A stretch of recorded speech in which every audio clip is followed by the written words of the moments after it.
As far as the meeting agenda, the flow of the meeting will be a 20-minute presentation by the architect. We'll have about 10 minutes of clarifying questions from the board. We'll have a little time, about 20 minutes for the public comment, and then we'll have about 25 minutes of board deliberation. We're hoping to finish by 8 o'clock.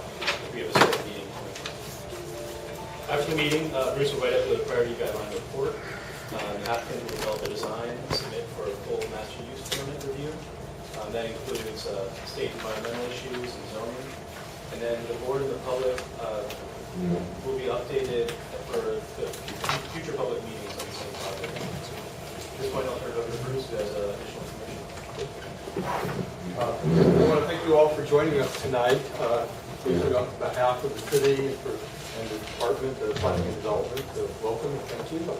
Beautiful night. A few housekeeping issues. There's a signing sheet on that table back there.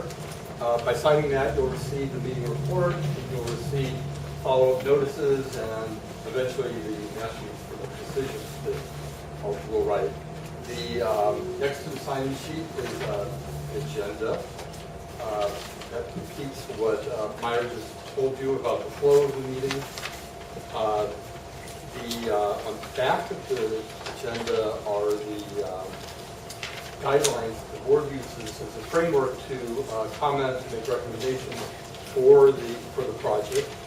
When it comes to the public comment period, you can use these guidelines as a way of framing your comments to the board, and that's quite helpful to them. Also, when you're speaking, address your comments to Meyer, the chair. That will be very instructive and helpful for them to run the meeting. The meeting tonight focuses on design review. That's not the only review that the city does. We look at environmental issues, traffic, and any later construction. But those aren't the issues that the board looks at, but I do. So if you have questions about that, address them to me after the meeting. If I can't answer them, I will direct you to the right people at the city to answer that for you. My contact number and address and email, phone is all on the agenda, so you're welcome to contact me after the meeting. So as Meyer mentioned, there'll be a follow-up report to the meeting. I write that within 2 weeks of tonight. So you'll receive that. Go to the sign of the sign sheet. So again, thank you for joining us. Appreciate it. Okay, thank you. Just one last reminder, this is your chance to offer design concerns early in the design process. And with that, I'll have the architect begin the presentation. And would you like a reminder about 10 minutes in or a warning, 5 minutes at the end? Sure. Do about 10 minutes. My name is Andy Hoyer. I'm an architect with Encore Architects. I'm here with T. Frick, who is our landscape architect on the project, but as she sits on the board usually, she did not speak tonight, so I'll be covering her portion of the presentation, and hopefully I can do it justice. So we're here on our second EDG meeting. In the first meeting, we heard a lot of concerns from the board about certain issues, and these can really be grouped into 3 main categories. First was the streetscape, of how we are having compatibility and continuity with the Whole Foods project. We heard that commercial use on the corner at the park was very important to the boards. We have incorporated that into our latest design. We are planning on a 1,000 square foot commercial zone in that area. And then also how that continuity of landscape relates to the park. We also heard a lot of concerns about the massing of the project, specifically on how our alley relationship, the height of the building in relationship to the alley, and the proximity of our building to our neighbors. We also heard about the massing in relationship to the park, to make sure we have modulation, and that issue of height was also an issue there, again, and also how the units interrelate. And the third major issue we heard was concerns of the parking at the alley, of keeping safe, and making sure that the turnings work, and that we will address all of these issues coming up. The design review guidelines we got pretty much mirrored those concerns. So we have all the guidelines kind of grouped into those zones, and we'll hit those quickly at the end and how they all interrelated to those major concerns. So just a reminder of where we are. So we're in the junction, not far from here. Our site is in this location right here. It's on the corner of 40th and Edmonds. This is an aerial view of it. We're in this corner. We're right across the street from where the Whole Foods project is, where the Masons is going to be. And we're in a zone that has undergone recently a major planning study by the city. It was a 3-year process, started in 2008, and has worked on and was completed in 2011. We want to make sure that we're really meeting those goals from all that effort that was done in that plan. The south side of our site is zoned NC 365. The north side of our site is zoned NC 85, and this was an upzone from the previous zoning, and that was part of the triangle plan to create more density in this. We want to make sure that we're hitting those goals as well. This is the West Seattle triangle plan, streetscape concept for this area. Again, our site is in this location. We have an alley on our west side. We have apartments and condominiums directly to the west of us. And you can see from this plan, the goal of the West Triangle Plan was to create an abundantly planted kind of green street with residential buildings, residential use on that site. You can see that also that they've planned for a rather large building in that zone.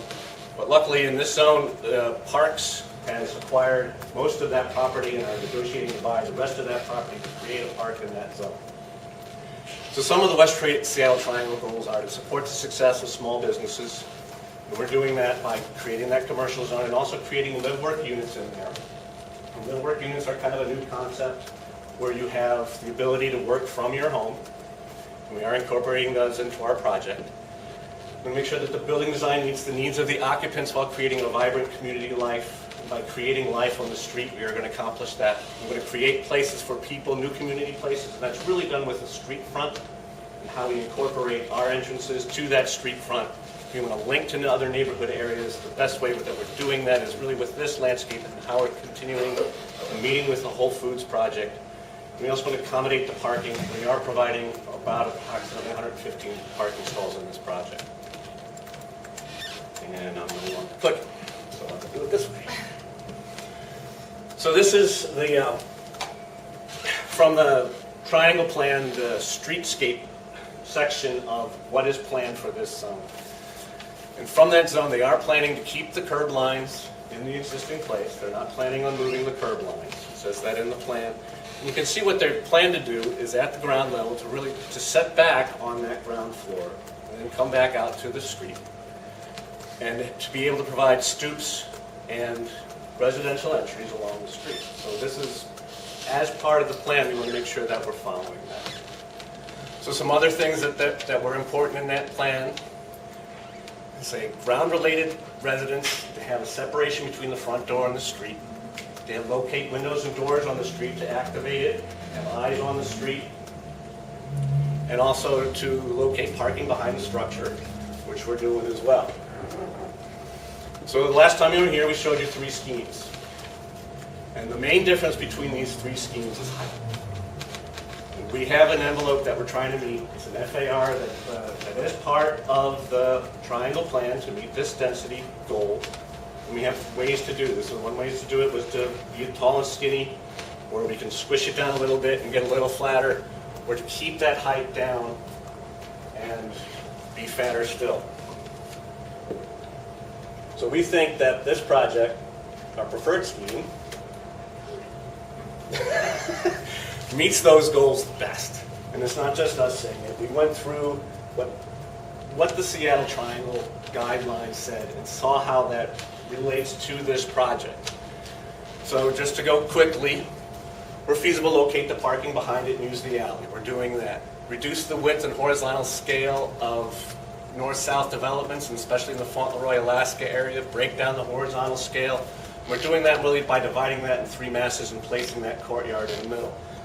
Another goal is to provide recesses and courtyards along building facades to provide variation and visual interest. We're doing that as well by having that courtyard facing the street and really breaking that building up. Include ground-related private residential entries. We're doing that with our live-work units all along the front. Locate windows and doors to overlook the street. We're doing that as well with our live-work units.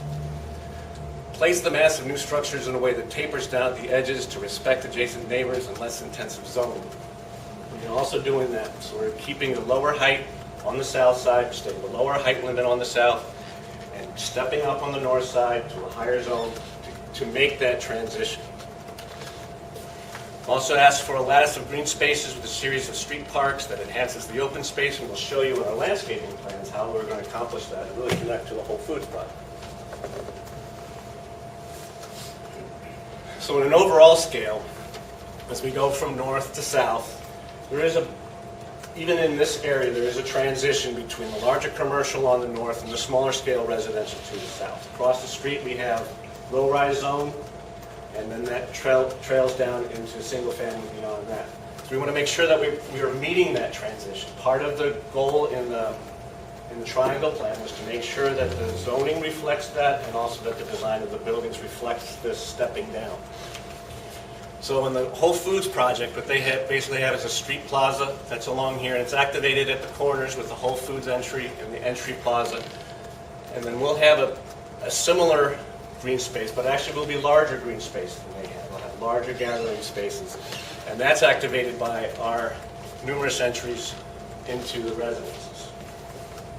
So when we look at kind of a diagrammatic form of how this is being developed, this is from the design review package that the Whole Foods project has done, and this is our proposed project. And again, what they have is a fairly linear pedestrian path, and that's pushed up close to the street, which is appropriate. It's a commercial zone. You want to be able to look into the windows and see what's happening there. And then that's accentuated by a series of plazas.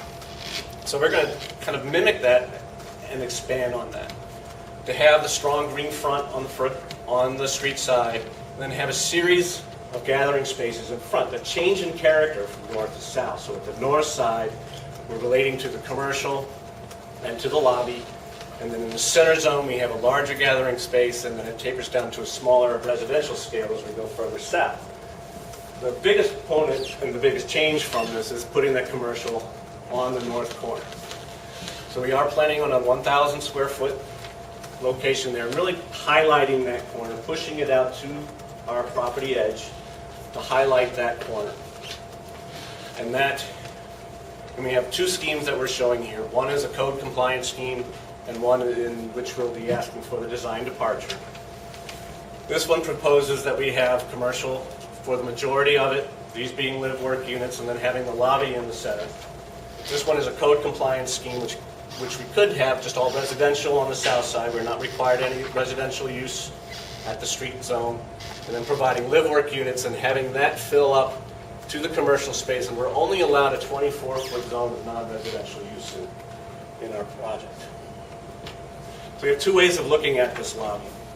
This is a blow-up of that corner. This is the commercial space on the park, and we don't know what's going to be in there yet, and we're just kind of showing an idea of what can fit in there, making sure that it's of adequate space. The 1,000 square feet seems like a good size. We've talked to realtors in the area, and it seems like a good zone, good target size for this. What we like about this scheme is it relates to the massing up above and how that is split in 3 zones, and that these live-work units are fitting within the 3 sections, the commercial popping out, and then we have the lobby space, which is a kind of a semi-commercial space. It's activated 24 hours a day. There's people coming in and out.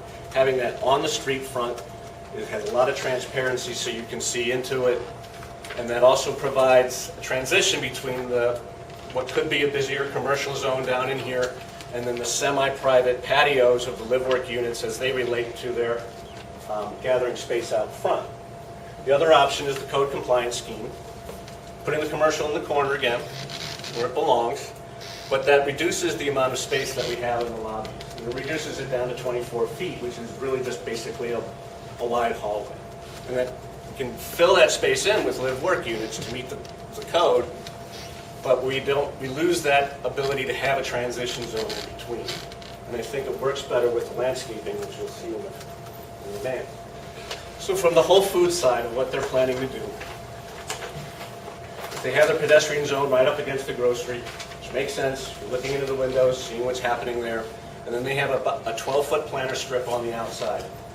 Since they don't have any existing street trees in that area, they have the ability to have groundwater infrastructure and be more elaborate. We have an existing street trees that are in that zone that are mature. We talked to Bill Ames. He wants us to keep those trees. So we have less ability to manipulate the soil in that area without damaging the trees. So that will be a heavily planted area, but we just don't know what kind of particular plants that will be in this area. And because we have this large area in between, and it gives us this great opportunity to have gathering spaces, and that can transition down in front. We're also taking the live-work units, pushing them back 8 feet so that we can provide transition zones in between for semi-private places, and then have the gathering spaces outside of that. So from the landscape side, this is a view of this is our concept streetscape of what that would be. At the commercial, really dividing this into 3 major zones. Having a spill-out space for the commercial, about 600 square feet of seating out in that zone. And that would transition into the semi-public entry for the lobby. And then we have a large gathering space in here in front of the live-work units, which are probably more work-live units. They're smaller in scale, and they're more appropriate for small businesses that might be there.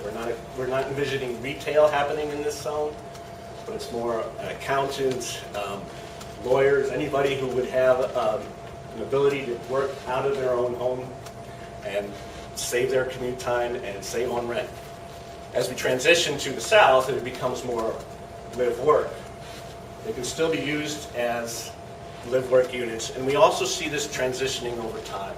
That as this other site develops, as Whole Foods develops, that these zone could convert over to more retail-type spaces when the market demands it.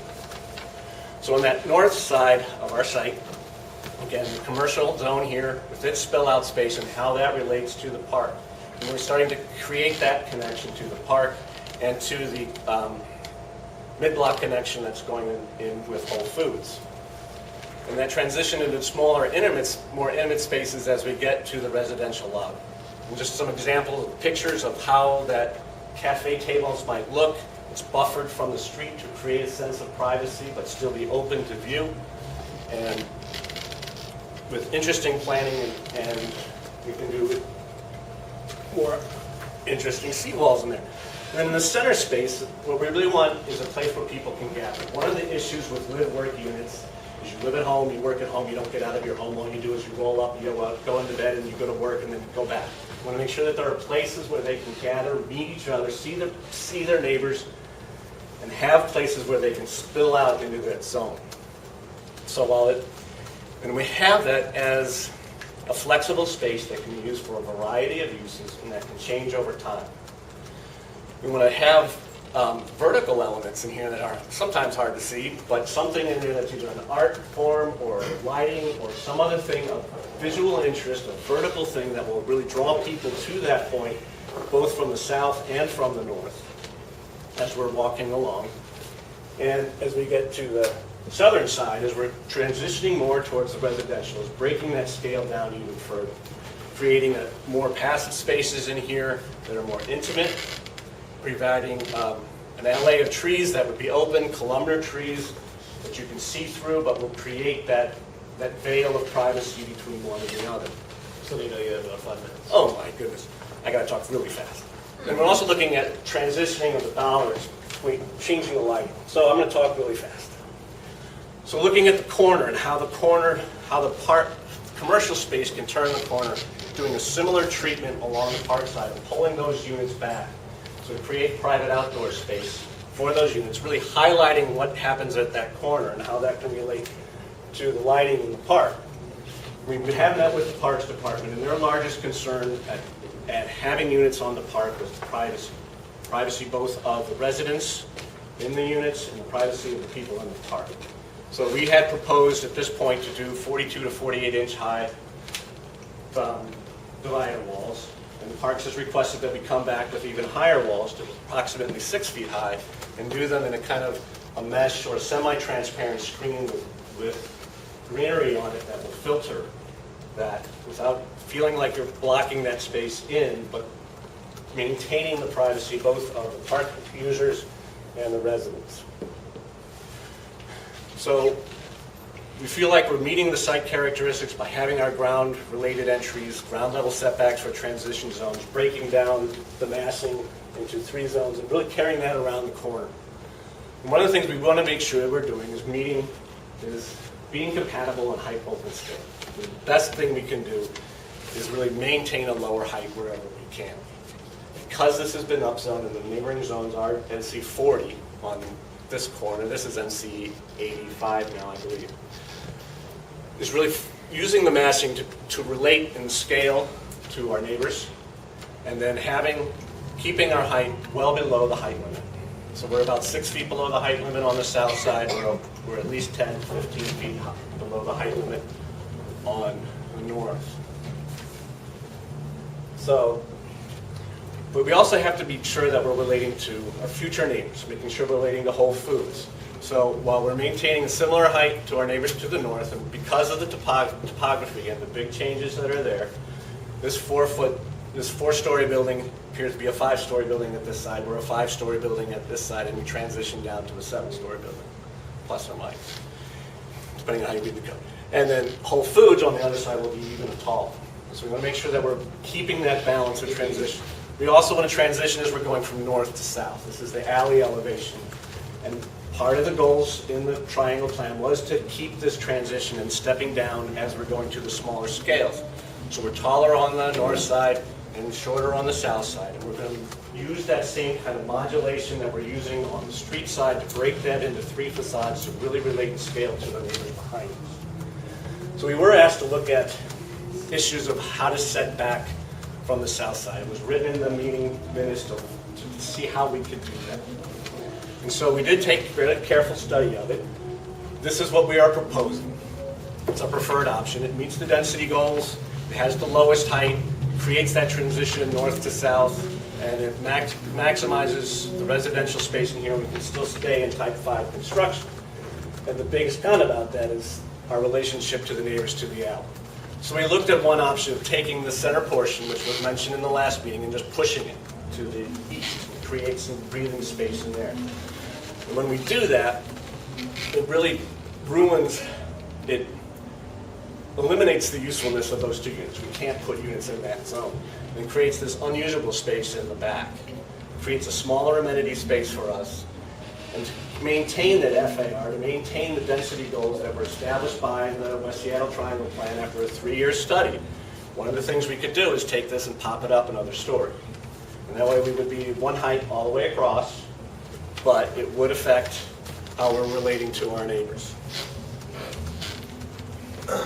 It also, that setback is in the place that we need it the least, right? So this is where we have the greatest amount of separation, and we're pushing that back in the center, which is the very least for us. The other option is to take the whole building and push it in 5 feet. So we took a look at that, and again, what that's going to impinge the ability to put units at that corner, that inside corner. And it also takes about 1,100 square feet per floor out of the project, which we have to make up somehow. And the only way we can do that is to push up. So just like in the first schemes that we showed you, A, B, and C, when we have that certain amount of density, we're either going to be where we are, or we're going to squish it in and pop up. So what can we do? So, you know, you run out of time, but you can wrap up in about 2.5 minutes. 2.5 minutes, you betcha. So we'll look at the existing conditions of how things are at the alley. The condominium project was built in 2005. This was built, apartments were built in 1991. So they already have this issue of neighbors looking into neighbors. It's already been exacerbated by the proximity of these units. The condominium is placed about 10 feet away from their neighbor, right up against the windows. These buildings are about 30 feet apart in the center, so they're their own project, and they've set themselves about 30 feet apart. So what we did to make sure that we're not impinging on their privacy is to take that corridor and wrap it around the back and have these units facing away from them. have these units facing to the south, have these units facing to the north. So we have very few units that are actually facing each other along this back side. This unit faces north, this unit faces south, so we have this little zone in here that's an issue. And then we have in this zone, one unit per floor that's looking at our neighbors. So what can we do? Let's just take a close look at how that works. So we took a really careful look at how we would lay it out compared to theirs. This is a living space and kitchen over here, and we have our living and bedroom over here. So maintain that privacy in the bedroom is to have windows that have high sills, and they're limiting the amount of glazing on that west side so that we're not looking at them. Where we do have living space on this side that is facing a bedroom, we're about 30 feet apart. And again, we can limit the amount of glazing we're doing, and we can also have the opportunity to do bays in this zone and go out to that extra 2 feet that we're allowed to do that we're not taking advantage of elsewhere in this kind of zone to provide light in 2 directions. And I'm going to talk too fast. Oh, go back. So on the condo side, we have a similar situation where we have a unit that's facing south. We have a bedroom here. Again, put a 5-foot sill so that we're not looking into our neighbors' areas. As we get a little bit farther apart, we can again do bays that are looking north and south and maybe have some glazing here, but we do have a fair amount of separation here. It's 33 feet to that zone, and they have the addition of the privacy of the deck here and making that about 35 feet to there. So we do have a fair amount of space in there, and even though we are very close to them, we feel that rather than going up, the best thing to do is to stay low. So we did do shadow studies across here that you cannot see in this light whatsoever, but the main thing to point out is that by 10 in the morning, we're not shading any of the units at any time of the year, and that by 11, we're not shading their courtyard at all. And if we do go higher, this is 10 o'clock in the morning in the spring equinox with a 63-foot high parapet. We're not sure if that's exactly what we're going to do, but we're going to be in that ballpark. We are shading one unit at that point. There are lower windows. But if we go up to the full height that we're allowed at 69 feet for that parapet, we would be adding about another hour of shade in that zone. So, last thing was parking, alley. So, what we are proposing to do is to set back from the sidewalk, or set back from our property line about 2 feet, and possibly be 3 feet, to maintain at least a 4-foot distance between our project and the sidewalk. There's no zoning requirement to have side triangles at an alley. There's nothing in there at all. But they do have something for driveways. It's a private driveway that is up to 20 feet wide. You're supposed to have a 10-foot side triangle on each side, so that we have that 10-foot side triangle to the sidewalk in that zone with that small amount of setback. And the sidewalk is set fairly far from the curb. That gives us even more opportunity for sight lines as we get to traffic along Edmonds. Another issue is safety in the alley. One of the best things we can do to create more safety in that alley. Right now it's an unused alley. It's only used for garbage pickup. It's unpaved and unimproved. We will be improving that alley. Right now you can see there's 2 floors of parking at that zone, and there's 3 stories of basically blank wall at that zone, which creates the opportunity for miscellaneous activity in that zone. So by having eyes that are closer to the alley, by actually having cars going up and down the alley, we'll be increasing that just by doing that. We'll also be doing things like adding lighting. We may or may not have exit doors that come on that side, but anything that we can do to encourage the safety of that alley, we will do. I'm sorry, I'm going to have to cut you off there. Do you have any closing remarks you want to? So we were very careful looking through the design guidelines, looking through what was stated in the Seattle triangle plan to make sure that we're really following what those goals are. So, Okay, thank you very much. right. And we'll begin the portion where the board asks sort of clarifying questions. We're basically looking for, if we have any technical questions, we want usually some clarification from the applicant. Do you want to take this up? I guess I'll ask the mundane question, since that alley's got the contact with another building. Could you show us on the plan where their garage access and trash pickup is, and how yours might relate to that? Sure. Let's see if I have a plan up. I can use it. I'll just kind of diagram from this plan. Neither of these 2 buildings access their parking from the alley. This alley is just used at the moment just for utility pickup, garbage pickup.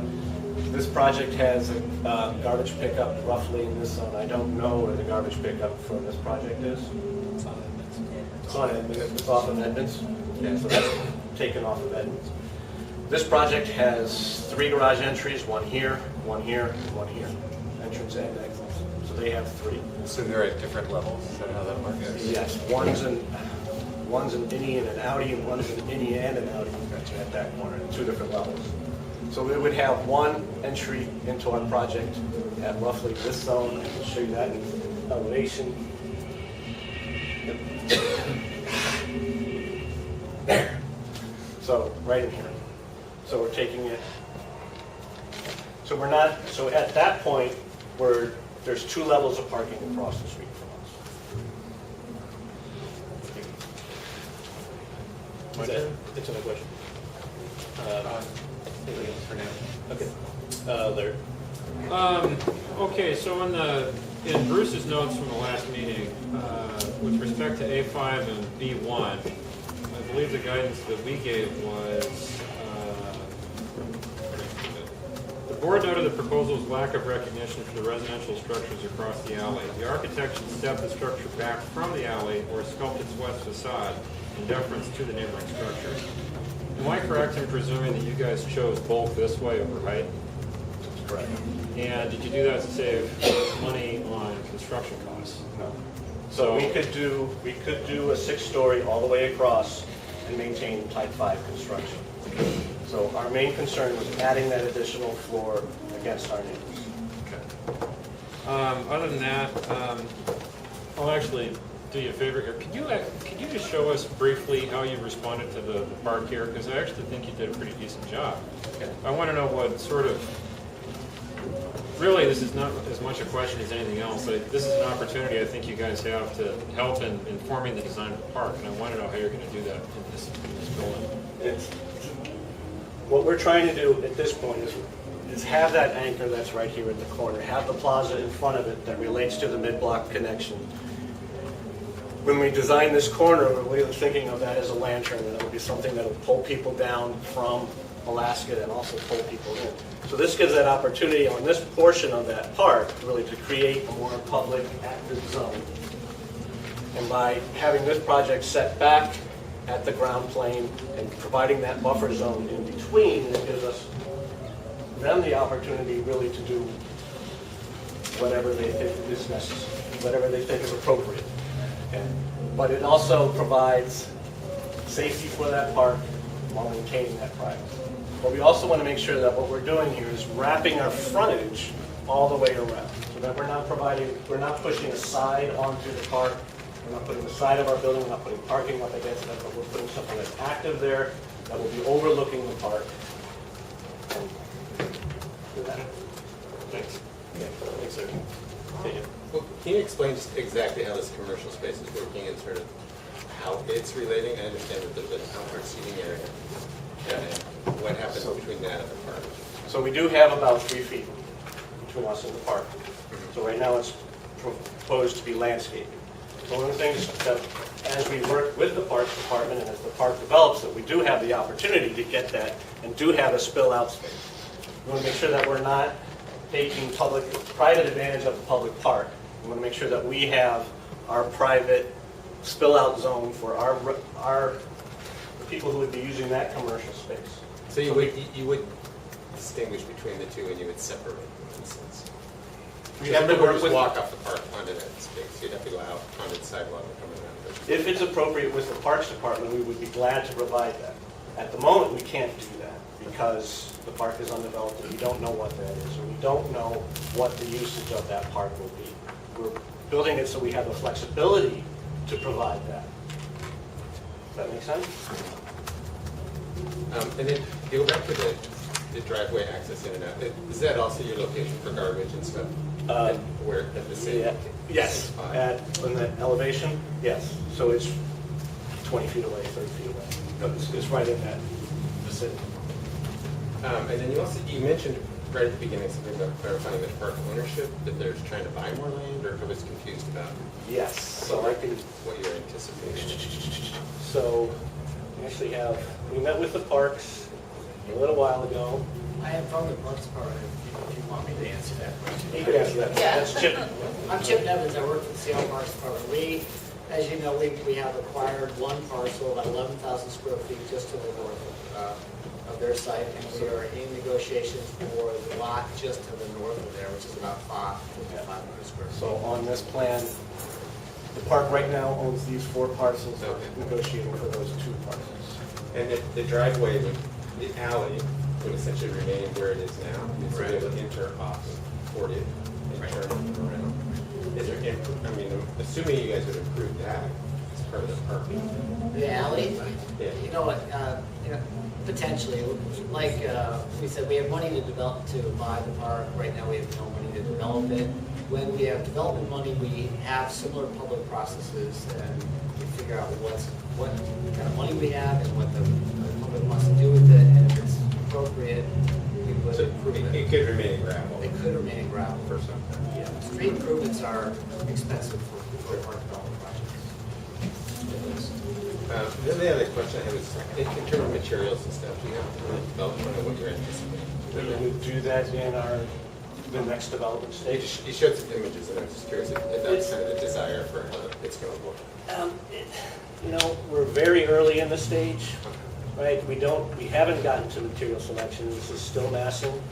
And some of the more advanced, with like that, the brown and white, sort of, if that means something, if that's just a way to look. Right now, it's a good brown, right? But we want to be able to have that contrast. I think in some of those other perspectives, where one tower is more brown than white, one other is more white than brown, is to be able to play those kind of games in terms of color. And then the interstitial space that's in between is really to have as much glazing in that zone there and have as much glazing in this zone as we can, to really kind of break up how that's being developed. But as in terms of the materials yet, we're Those are my questions. Thank you. Thanks, Sam. Yeah, I don't have a whole lot of questions. I'm curious about study number 3. This is a really minor point. There's a unit in the southwest corner, and I'm not sure why that unit's lost instead of... Well, I was having trouble figuring out how to diagram this. Okay, so I've lost, these 2 units get too pinched, so they don't have any light. Right. So those are pretty easy to diagram. This is a loss of 1,100 square feet, which is 2 units. So where do I lose those units? I was just sort of picking spaces to be able to diagram that I can't quite fit in. You know, this unit's really probably too small to work. This one's probably a little bit too big to work. To meet the FAR, I'd probably have to squish this down a little bit. And I think if you compare this to the previous slide where there's 5 units, and this slide there's 4 units. So there we go. Yeah, I think that's where my question came up is... So with this one, I have the ability, these are 16-foot wide chassis, which is about as narrow as I want to go. So I can fit 2 units within that zone. I push this back 5 feet, while one of these units has to go somewhere else. And so as he said, I do have trouble diagramming that, but you can see that here, I no longer have the space to get those units. I can make every unit in there smaller, but to make it appropriate for the mix for the site, it doesn't make sense to have all of these be 500 square foot units. I have to make some of them But the main gist is you're losing 1,100 square feet of the floor in general. per floor. Right. Okay. I think that's pretty much it. Everyone else covered my questions, so thank you. Okay, at this point, we'd like to have you as the public comment, and how many people would like to speak tonight? Okay, good number. All right, I think what we're going to do is just start sort of in the front rows. Anyone in the front 2 rows that want to speak? Yeah. And yeah, make sure, please state your name and if you'd like a relationship to the project, and please address us in the morning. Thanks.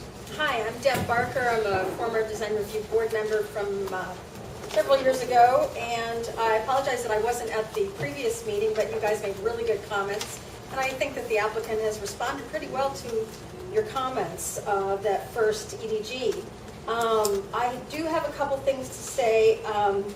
I wanted to comment that the streetscape on 40th here seems a little bit more lively than the project that's proposed across the street, and I was wondering why that is, and I love the diagram that shows the penetration of the building, because the plaza is larger than most, and that 40th Avenue facade has 3 separate nodes you were telling us about, but those nodes then, they support the building. So there's a direct relationship between what's going on, you're penetrating the building, and the street level.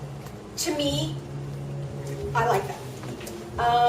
I also like your browns, that the contrast of the building colors, I feel that that also kind of adds to its strength. The contrasts can go a long way with something that's so large. But I also maybe there might be some sort of keys such as lighting to kind of differentiate those nodes, to kind of carry it in the dark. And I really like that larger retail use that's proposed on the ground floor.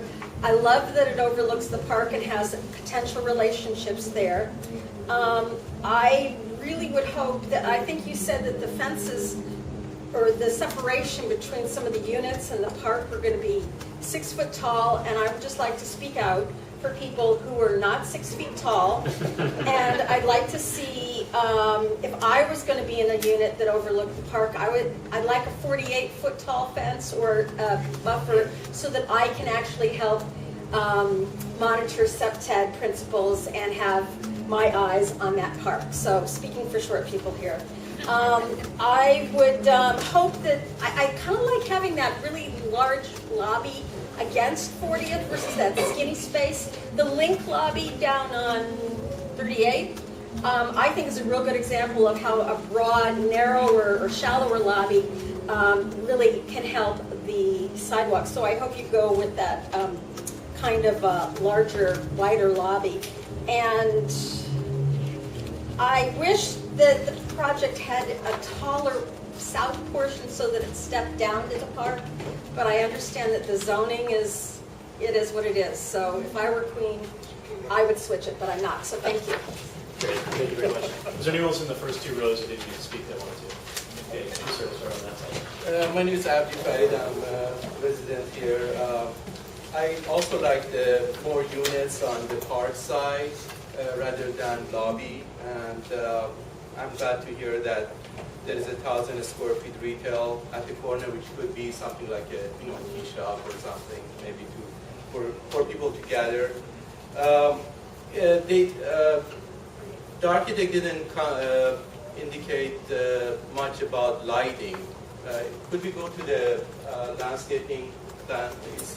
Yes. I think I there's was talking too fast, and I knew that I would miss something that he wanted me to say. So is it all right if I respond? Oh, yeah. Okay. So, but let me make my comment and then you can go ahead. I'm sorry.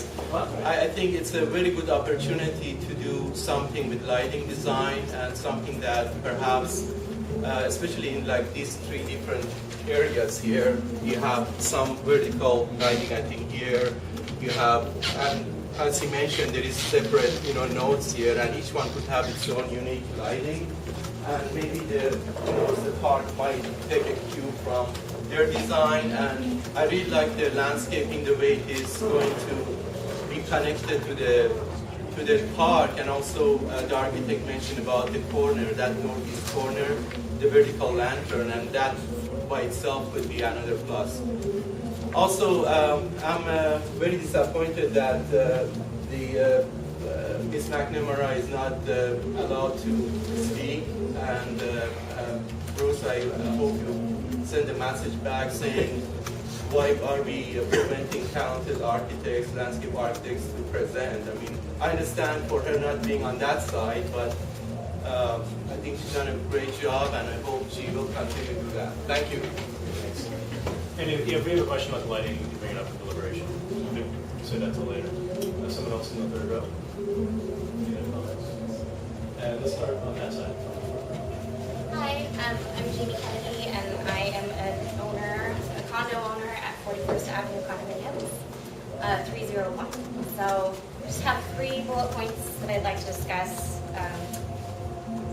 My first one is, I do feel that the distance between my unit and the three other units along with their complex on the southwest corner and the southeast corner are too close. It looks like it's about 28 feet from my living room, but less to my bedroom. So that is a concern for me, and I know it's a concern for everyone else that lives in 41st Avenue condominiums. So my question is, there's 49 feet of space on the west, or the east side, I apologize, the east side.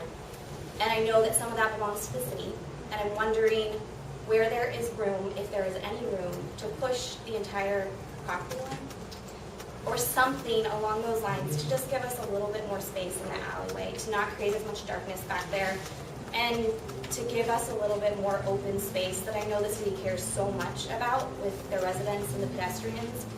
49 feet just seems like a lot. I know that you guys want to create a larger street at some point, but it seems like a lot of space that maybe if we just gave up 5 feet, we might be able to help us on the other corner. That was my first point. The other question I had also is, has anyone done a shading on the park, including the Whole Foods complex and this one? It seems like this park is going to be in the dark for most, I mean, it's what, 9 months out of the year in Seattle we are in shade.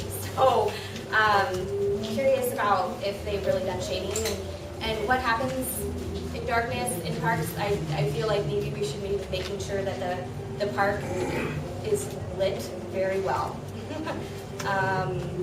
Because I don't know many people that's going to want to hang out in the park that's shaded all the time. And then the third one, there is a question about our alley space. We do have an entrance and exit that, if we went back to that slide where there's 2 cars that are coming out. One is coming out of P1 of our parking garage, and then there is another car coming out of the alleyway. To me, I'm a little concerned that looks like there might be an accident waiting to happen, just with the peripheral vision of the car coming out of our parking garage. So if this moves forward as such, we need to make sure that there is enough space, and, yeah. Oh, and there's a slope issue too. Okay, so it's definitely something that we need to discuss. And those are my 3 points. Thank you for listening. Great, thanks. And Chip, a quick question, is there going to be a public process for park ideas? When we have funding, there'll be a public process for it. So there'll be a good venue for public comments on the Great, thanks. So, I'm Andy Long. I'm also the owner of First Avenue Condos. Kind of carrying what Amy said, just 2 things. First, the A5. Andy mentioned earlier about the distance between us and the park going north of us, about 9 feet. If you look at the drawings or the pictures of the area, our north face building is all windowless. It's one big wall to provide privacy to the owners or the renters of the apartment next to us. You can't really compare that to the 28 feet to 33 feet in comparison to our window, especially my bedroom on the second unit, coming from the south end side, facing the project. They're planning for, I think, a living room, a living room or a bedroom there, and that's going to have a window as well. If you look at the drawings, no matter how you look at, there'll be 2 face-to-face windows looking into each other. And when you have a window facing into another bedroom, there's a lack of privacy there. And there's going to be a lot of issues there if both units are going to try to open the blinds and whatnot. Secondly, this parking ramp issue, most of the time when we come up P2, we're tending to look west to avoid pedestrian through that unit on the P1, P2. Block most of our view, so where most of our attention time will be coming out of that and making sure we're not going to hit someone coming out of our garage. So if another car, 100 cars come out there in the alley from their unit and the project, they're going to be some likely chance of an accident. If both cars are coming out at the same time, if one driver is just paying attention to pedestrian, another one just coming straight out. So whatever the project may go, I would consider, as Amy suggested, moving type project 5 feet east to consume some of that 49 feet common or living space, or what we're going to call green space, to give that larger space between the cars and the living space between the two buildings. That's the only thing I'm saying. Great, thank you. Yes, Yeah. My name is Jake. I'm also an owner at the condo complex. Just to add on to the discussion about this alleyway, it's been a problem for us in the past. In the worst scenario is when we have icy streets and we've had cars fully slide down into the supporting column right at the end of that of the driveway coming out of P2, so the one that's in the middle of this diagram here. So it's already an issue. There's also an alley directly across from this that has a lot of traffic coming out in the other direction.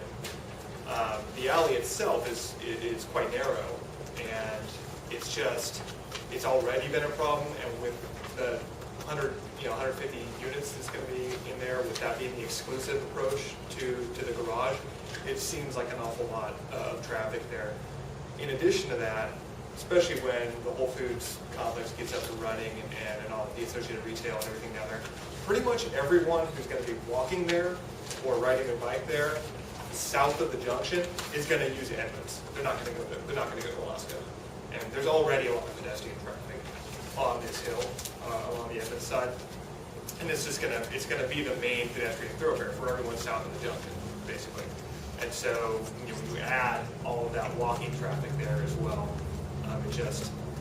It seems really tight. And one thing that I was hoping to see in new designs is maybe, if not moving the whole building down a little bit to widen the alley, maybe doing something with just the corner to step the corner back, or have a little bit more space around that corner, the southwest corner of the building. And I was thinking that because in the previous meeting, there's actually a unit that looks like it's just about at ground level there with some windows, and with the amount of, and that may be referring to an old rendering, but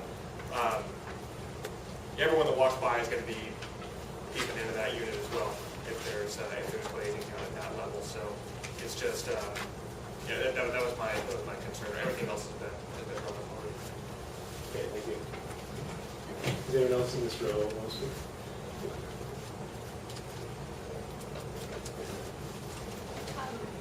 Hello, my name is Nancy Woodland. I am interested in this project because I'm a resident that lives in a single-family resident on 42nd Avenue. So I'm not a condo owner.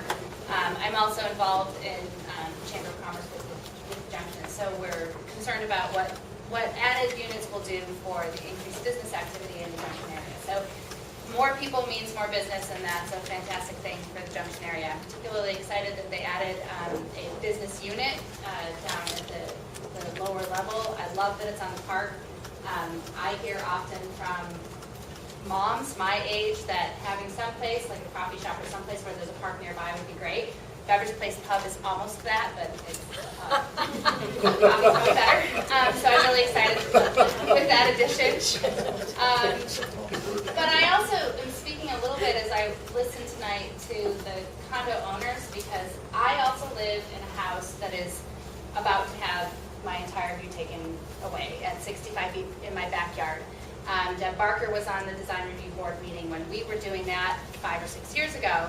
And that building was pushed back and a lot of great things happened, but I actually think this building has done that for you as much as it possibly can, with also generating the triangle plan requirements. And between that building taking away all of my sunlight, which is about to happen, but I'm okay with that. I bought my house knowing that was going to happen.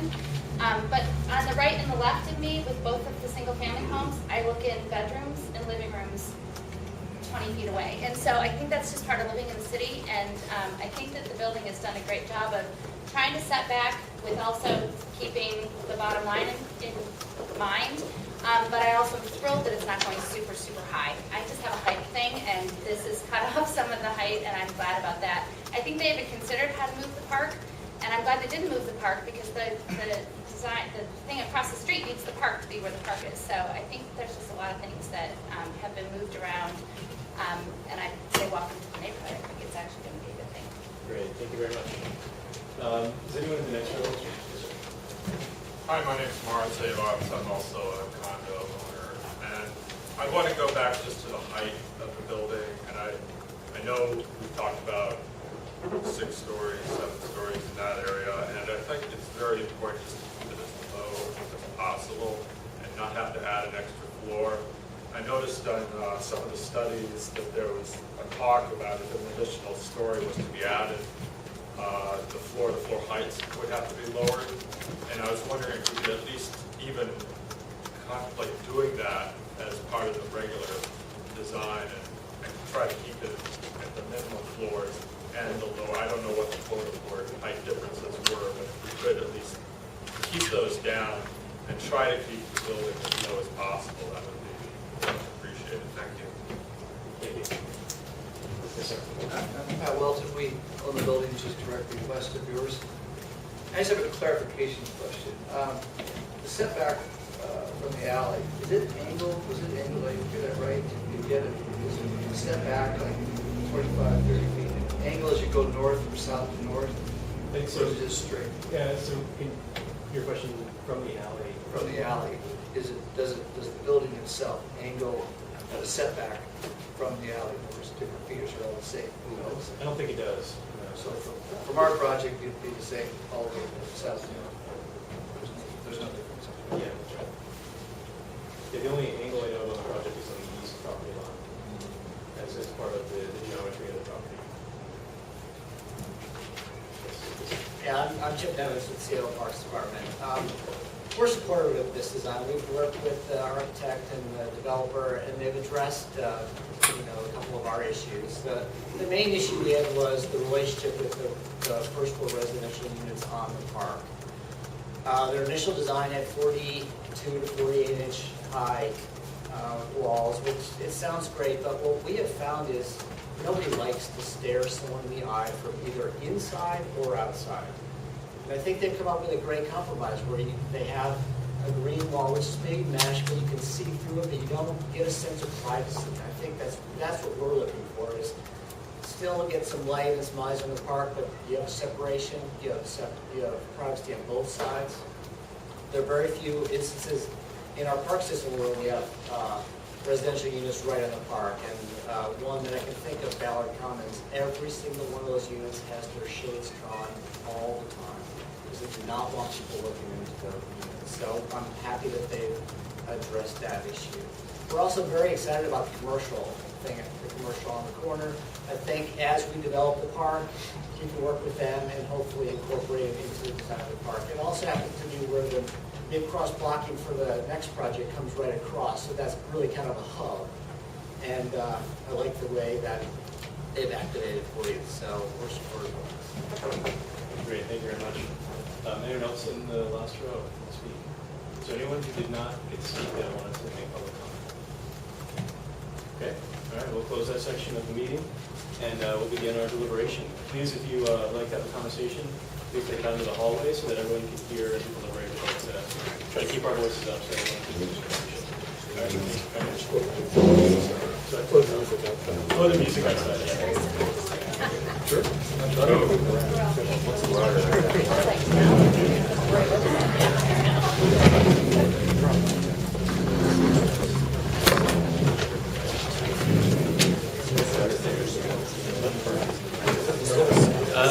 Dude, what should I do to it?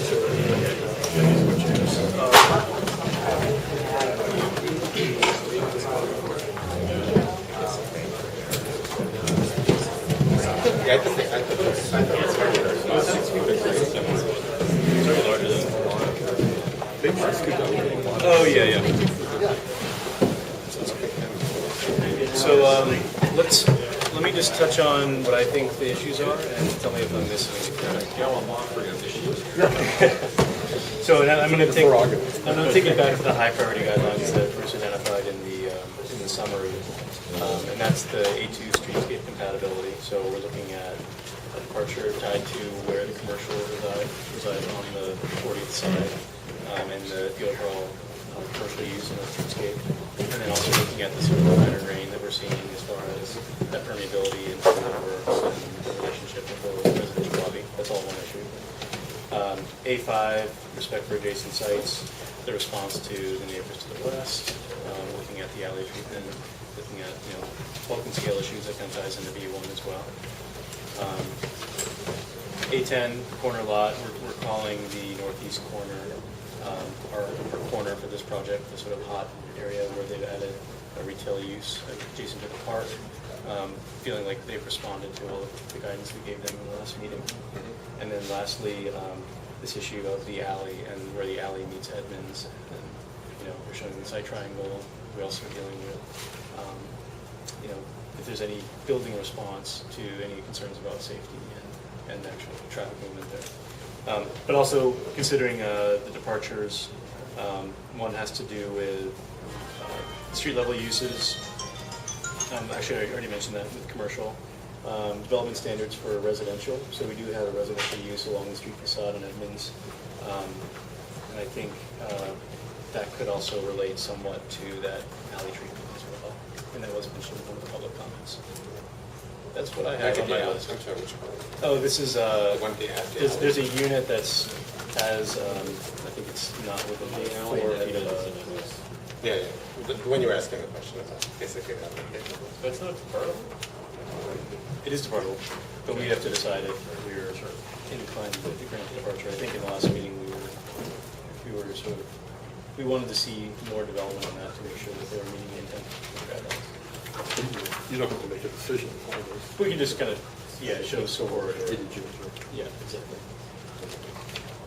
Did I miss anything? Is there anything else that you want to make sure we touch on? Or No, I think it is left. So what do we think about the streetscape compatibility? I think it's good. I like that. I like having a commercial space less the whole. Do you, regarding the departure, do we feel like the version that is not code compliant better meets the intent? I do. What page are we looking at? 14. That's the two image. So this is the commercial space, the bigger lot. This one's residential. Well, they split. This one's the code compliant one?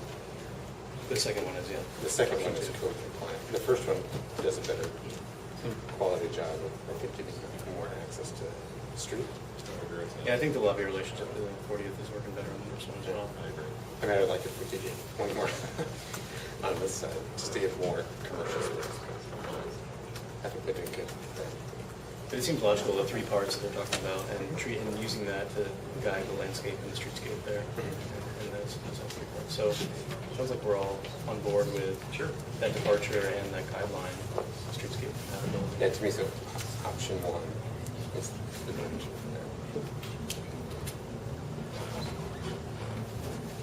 Is there anything else we want to bring up, just as far as, we're still in EDG, so we're seeing a lot of detail in terms of the lighting and some features in this right-of-way, which is actually a fairly large right-of-way on the street here. Well, I think anything else that we want to see in the next? I think you need to develop like more signage, more light. I mean, all that sort of stuff has to come along the next iteration. It needs some things, and not just be random, like where am I going? So I think, in that same sort of hierarchy, there needs to be, this is the commercial.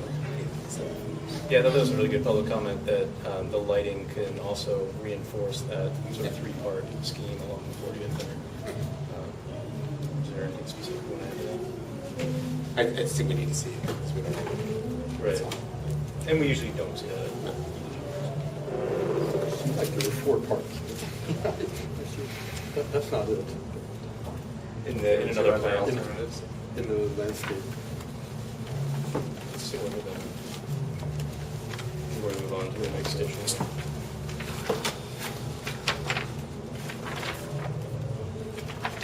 Well, this one has a lease. So here's the node 1. But then this is the 4th. Bruce, could I give you a quick clarification? Sure. 3 parts, that whole kind of hardscaped open space with that vertical element, that lighting element slides in front of that residential lobby. So it's kind of like one central part, and then that residential lobby is kind of a green jewel box, the opposite of the retail, which is more hardscape and transparent. But it's kind of that that focal point of vertical elements is meant to be that whole center part that slides in front of a residential home. They're tucked into the trees. Oh, okay, so it's more about the three parts are in the massing here, and then having the sort of, like when you look at the roof plan, and you see the open courtyard on the second floor up here, and then the third part here. Yeah, I don't want to interrupt you. So there's this, so you can see all these vertical elements and linear benches. It's this whole zone. But this is like this little jewel box to punch that within that zone. And then the south. Sorry, developing structures and what you expect. This level. Yeah. Okay, so, yeah, let's see if I want to say anything else about that. Let's move on to respect for adjacent sites. One thing that I thought was interesting is you do have the NC 340 on the southwest adjacent to the project. So in some ways I was looking for a response to that drop-in zone, but we do also have the slope of the hill. We do also have a building that's 1 story less than what the development envelope allows for zoning. So I don't know, I just wanted to throw that out there, that we do have a zone that actually is an adjacent zone. Are we talking about across 40th and the parking lot? Across the alley. Oh. Okay. Across the alley to the west on the south end of the site. They didn't have a zoning map on the new packet, but in the old packet they had a zoning map. That didn't get changed. So it's NC 340? It's 40, yeah. I can find it. That's all, just a moment ago.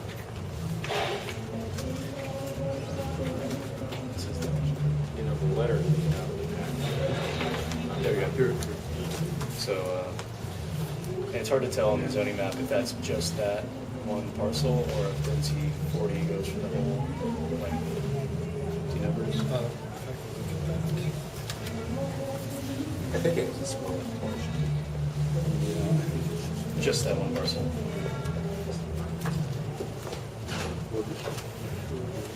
This is, so we've got 65, maybe 5 up here, and then 40 in that corner across the.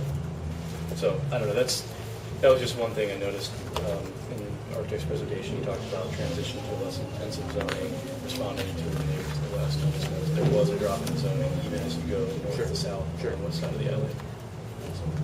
Practice, the building's built, they're trying to design something. Well, but it steps down, but then I don't know why it steps down.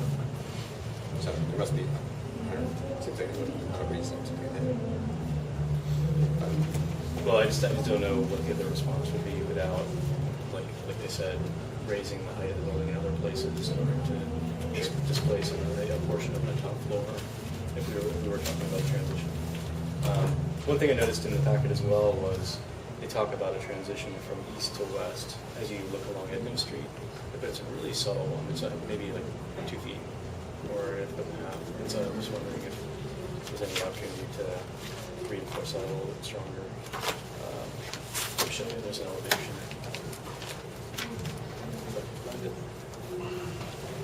So yeah, it's on page 21. So there's the transition height. There. So it is a gesture. I'm wondering, is there anything you can say to that? Well, I don't think you can change the scale. Basically, I mean, all you guys doing is raising what's on this side higher. It's been, you're going to make it worse. What's on the west is controlled by Sanford Corners. You know, I think they're actually doing the best they can to make it look like one building, despite the fact that it has 2 different zoning designations, which is a tough row to hoe. You know, I mean, if they responded to both zoning designations perfectly, we would have a pretty strange looking building. So, I suppose I'm saying I'm actually fine with complaining on my west, unless you wanted to make a parapet that kind of exacerbated the difference. Yeah, I'm sure it doesn't, like Daniel's saying, probably doesn't help. It doesn't help like reduce the mass anywhere else. It just makes that portion bulkier. Yeah. Is there anything else you want to say about response to the zone across the alley? Well, I think the bigger question is about how to get in and out of parking. And if it's really using this, or if they're able to use that alley to go other directions. Let's hold that thought until. I guess that shows is this relationship. Yeah, I think they did. Yeah, good. Actually, I think the proximity of the new building across the alley is probably the single biggest factor, and one of the things that the building is going to have to respond to is really, I mean, it's not just, the building facade isn't going to be just a building facade that's on the street. It's going to be what light bounces off of to the adjacent buildings. It's going to be all the detailing, the shadow lines. There has to, although it's going to be the rear of the building, it's going to have to be an attractive rear of the building, I think, and be able to be, it has to be not too dark and not too light.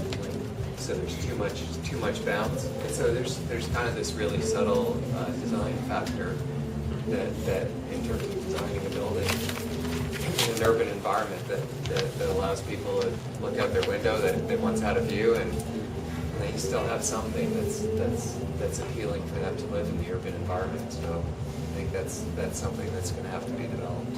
And so they did provide an alley elevation on page 22, which is not a very appealing alley.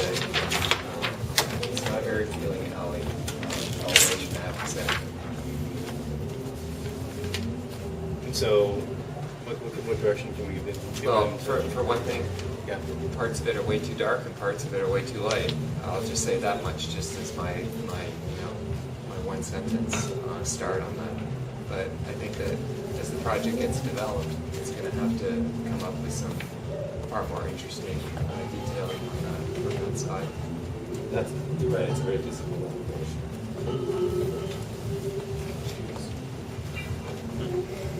But I think it's basically content support. That's what I see. You'd see that from Edmonds. You see it from Edmonds. You see it from the drive. This is less so. We're still responding to B5, right? Adjacencies. We're still talking about adjacencies. Okay, because, it sounds like the discussion is now shifting to materiality design here rather than actual massing, what the shape of this building is. True. To me, I think the issue is either, they go up or they go up and back, or they stay kind of squat in the story shorter. And from the gist of the comments I heard, it sounds like people are more interested in having the building stay shorter. Right. So I think it's a direction to tell this elevation needs to have more variation. More variation. Something to look at. It needs a little, not that this Edmonds or 40 have it percent. Sure. It needs more. It needs more. But that, like you say, that's the next. I think furthering along the studies of window relationships, they're doing a great job of really starting to look at that and try to maintain as much privacy as they can based on window placement, the high sills, where there's bedrooms, those sorts of things. And kind of encouraging that. Yeah, I think it's the right direction to go. So there's another adjacency, which is the minor one that Deb brought up about the fence.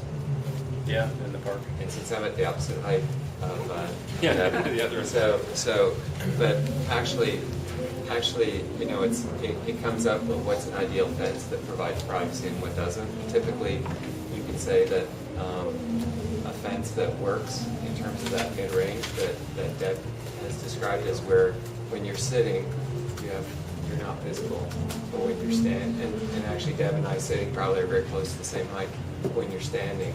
So it's really, then you're above the. So actually, it's more like 4.5 feet or something, maybe 5 feet. That's kind of the ideal dimension that provides privacy and at the same time puts eyes on public spaces. So I would hate to screen it so much because there are. I mean, there'll be eyes above it, looking down, but people down should be able to see that. Is there anything else you want to say about the units on the park? I sure hope that park isn't built sooner than later, that's one The park is going to be very dark, so it's a real issue. Yeah. So with lighting in the park, obviously. I was thinking more during the day. The shadow line, yeah. Well, I mean, but that's the part, they buy the whole park, the other two parcels to the north. You have a much bigger park, they have a much more park. Right. So it depends on how it's developed. If it's flat. So it sounds like we're on board, just sort of focusing on that park a bit. Commercial road sounds pretty happy with the way that it's developed, and we've got a separation of use, and the lot separates that. I feel like that's going to be at your corner, relating back to the project needs. Sure. So, yeah, we can spend time on that. Let's talk a little bit about the alley and the southwest corner of the property. And they've shown a 4-foot setback of the building as their response for providing the site triangle. With some concerns about safety and how that all works. I would say that site triangles are drawn. We would do a site triangle. Well, I think the neighboring. Yeah, because it wouldn't be in the middle, it wouldn't start in the middle of the alley. It would be It would proper, start it at the line. would be, so it'd be over here. No, we don't require it. Andy said we don't require it. Site triangles and alleys do driveways, that's. But if you're gonna draw it, draw it properly. I don't think this is a very aggressive thing. So, Yeah, I'm really surprised that that building was ever allowed to have anything like that. 'Cause that's really the problem. yeah. So I think that's a problem more than this is a problem. Well, yeah, unfortunately, the problem's already there. No, So, but adding this is not helping in that situation. but I'm not sure how I don't know how we resolve it. It seems like. Well, that was my question about can these people go north? Yeah, is there a way to, this might be getting out of the purview, but is there a way to encourage traffic to enter into the alley north and exit north onto Alaska? That seems like a pretty good design. I think that's something that's a finite amount of control. Well, that's what I was asking you. If alley improvement was part of your park swing or not. Yeah. If they're excluding it, then you're saying no, it's going to be around. This will have to be improved. Well, they can improve it up to this. They're going to to the edge of the hill. Not any further on the park. They don't go past there. But the traffic study could analyze that. Yeah. To me, that's viable to say, can you go? That was over this issue. Because if you go this way, it gets flatter very quickly. It's a much better. It's full flowers. It's tremendous. So it needs work. So, I don't know if there's some way we can just show support for. I would like to push on that. So that alley's actually pretty tough because you have that big slope and some blind spots from various intersections. Well, the slope's all like warning, and then it just kind of disappears. Worth noting that alley's being used to park in this part of the building right now, right? No, they're not. No, I thought there were two entrances. No, it's only used for garbage and stuff. So, Oh, never mind. but it's, I mean, all the slope is on the area we don't want to use. It's flat.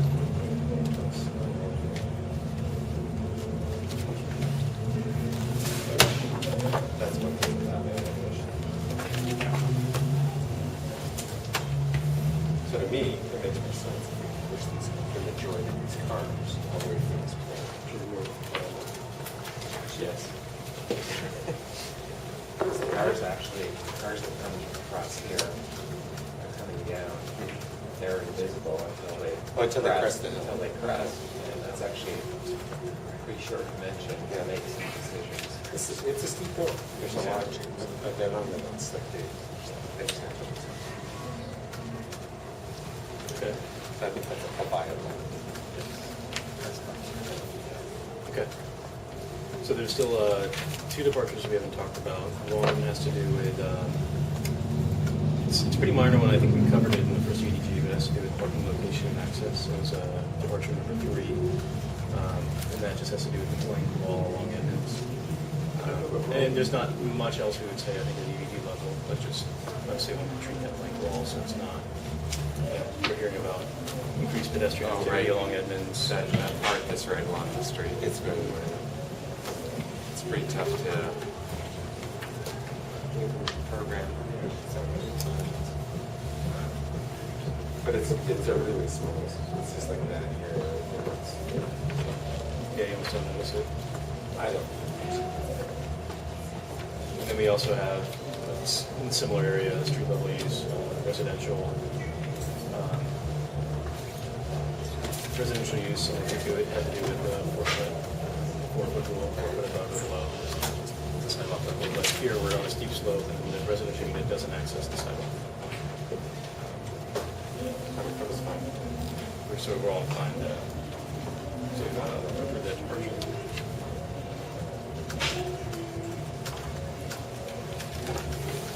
Okay. Is there anything that we missed that we want to bring up? Okay, it sounds to me like we're touching on the departures, on the high priority guidelines, and we're all satisfied that the applicant came back and addressed all the issues from the SDG. So let's see it move forward and firm up application.